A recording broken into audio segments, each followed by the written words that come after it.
Hello friends, welcome to Vijaya creation. நம்ம இன்னைக்கு என்ன பார்க்க போறோம்னு பாத்தீங்கன்னா ஒரு ஹெல்தியான ரொம்ப உடம்புக்கு நல்ல ஒரு பொருள் தான் கீரை பொரியல் பார்க்க போறோம். ரொம்ப சிம்பிள் ரெசிபி தான். ஆனா இது இந்த கீரை கிடைக்கிறது ரொம்ப ரேரா தான் இருந்தது.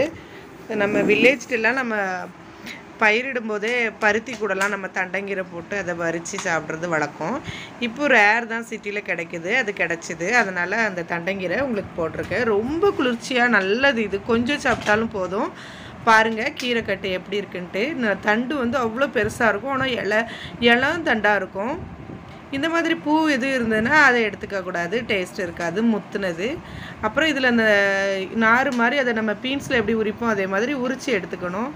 இலையை மட்டும் நல்லா பெருசாக காம்பு கொஞ்சம் இளமாக இருந்தால் அந்த இலையை சேர்த்து ஆஞ்சி வச்சுருக்கேன். தண்டு பாருங்கள் இப்படி தனித்தனியாக எடுத்து வச்சுருக்கோம். அந்த இலையெல்லாம் எடுத்துட்டு இந்த மினியை மட்டும் நல்லா கட் பண்ணிவிட்டு கரெக்டாக அதை மட்டும் இதை மட்டும் எடுத்துகிட்டு பூ விழுந்ததெல்லாம் நம்ம வேஸ்ட் ஆக்கிட்டு இந்த தண்டை மட்டும் அப்படியே உரித்து வச்சுருக்கேன். அது ஒரு குழம்பு வைக்கும்போது நான் காட்டுறேன்.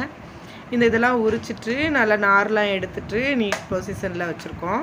இது தண்டை அப்படியே தனியாக வச்சுட்டு ஃப்ரிட்ஜில் ஸ்டோர் பண்ணிவிட்டு இப்போ நம்ம கீரை பொரியல் பண்ணுறதுக்கு ரெடி பண்ணலாம். இந்த மாதிரி கீரையை நல்லா வாஷ் பண்ணிவிட்டு நறுக்கிறதுக்கு முன்னாடி வாஷ் பண்ணிவிட்டு அதுக்கப்புறமா கொஞ்சம் நேரம் 5 நிமிஷம் கழித்து இந்த மாதிரி நறுக்கி எடுத்துக்கோங்க குட்டி குட்டியாக அழகாக. இப்போது கடாய் வச்சு நல்லா 2 ஸ்பூன் ஆயில் விட்டு அது ஹீட் ஆகிறதுக்குள்ளே 1 ஸ்பூன் சீரகம் போட்டுட்டு கொஞ்சம் வெள்ளைப்பூடு நச்சு வச்சுருக்கோம், அதையும் போட்டுக்கலாம். அதுக்காக தான் அது. இப்போ ஒரு 2 வெங்காயத்தை நல்லா குட்டி குட்டியாக நறுக்கி வச்சுருக்கேன். சீரகம் பொரிஞ்ச உடனே அதை போட்டுட்டு நல்லா கிளறி விடுங்க.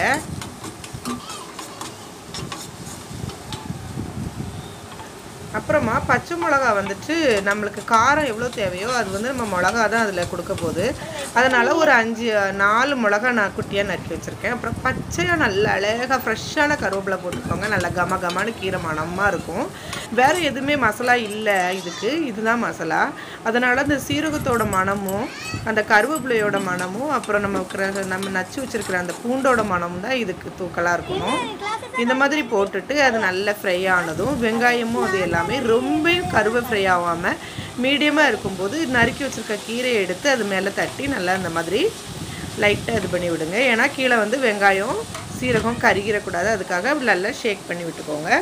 திரும்ப ஒரு 2-2 மினிட்ஸ் கழித்து நல்லா கொஞ்சம் கிளறி விடுங்க போட்டுட்டு. இப்போ நல்லா கிண்டி விட்டு நம்ம வெங்காயம் சீரகம் வெள்ளைப்பூடி பச்சை மிளகாய் எல்லாம் நம்ம மெல்ட்டால் வர மாதிரி நல்லா கிண்டி விட்டு அந்த ஹீட் வந்து எல்லா பக்கமும் கீரையில் படுற மாதிரி பண்ணுங்கள். கீரையை கடையும் போதோ இல்லை கீரை வந்துட்டு இப்படி பொரியல் பண்ணும்போதோ மூடி வச்சு பண்ணக்கூடாது அப்படின்னு எங்கள் மாமியார் சொல்லுவாங்க. அந்த மாதிரியே நானும் பண்ணியிருக்கேன். இப்போ கொஞ்சம் கீரை வந்து லைட்டாக வதங்கினதுக்கப்புறம் ஒரு 1/4 ஸ்பூன் உப்பு போட்டிருக்கேன். அந்த உப்பு வந்துட்டு கொஞ்சம் ஃபஸ்ட்டே போட்டோன்னா நிறைய கீரை இருக்குது, அதனால் உப்பு ஜாஸ்தியாக போடணுமோ அப்படின்னு சொல்லிட்டு நிறைய போட்டுருவோம். அதனால் கொஞ்சம் வதங்கினதுக்கப்புறம் கீரை உப்பு போட்டோன்னா அந்த கீரைக்கு தகுந்த உப்பு இருக்கும். இப்போ நல்லா கரெக்டாக அழகாக வெந்துடுச்சு.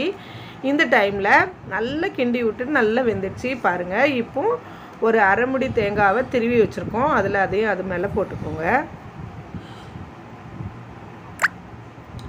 ரொம்ப நல்லது இது. வாரத்துக்கு 1 நாள் கீரை பொரியல் அல்லது மாதத்துக்கு 2 நாள் நம்ம இதை யூஸ் பண்ணுறது ரொம்ப நல்லது. கீரை பொரியல் ஒரு வாட்டி செஞ்சு பாருங்கள் இது மாதிரியே. இந்த வீடியோ உங்களுக்கு பிடிச்சிருந்துச்சுன்னா லைக் பண்ணுங்கள், ஷேர் பண்ணுங்கள், மறக்காமல் எனக்கு கமெண்ட் பண்ணுங்கள். இந்த மாதிரி தண்டங்கீரை கிடச்சா கண்டிப்பாக விட்டுறாதீங்க, செஞ்சு சாப்பிடுங்க. இந்த மாதிரி லைட்டாக ஒரு 5 மினிட்ஸில் கீரை பொரியல் வச்சிடலாம். அதை ஆஞ்சி எடுக்கிறதுக்கு மட்டும்தான் கொஞ்சம் டைம் ஆகும். இது வரைக்கும் சப்ஸ்கிரைப் பண்ண எல்லாருக்கும் ரொம்ப நன்றி. இதுக்கு அப்புறமும் போடுற வீடியோவும் கண்டிப்பாக பாருங்கள். பார்த்துட்டு எனக்கு லைக் பண்ணுங்கள், தொடர்ந்து சப்போர்ட் பண்ணுங்கள். தேங்க்யூ.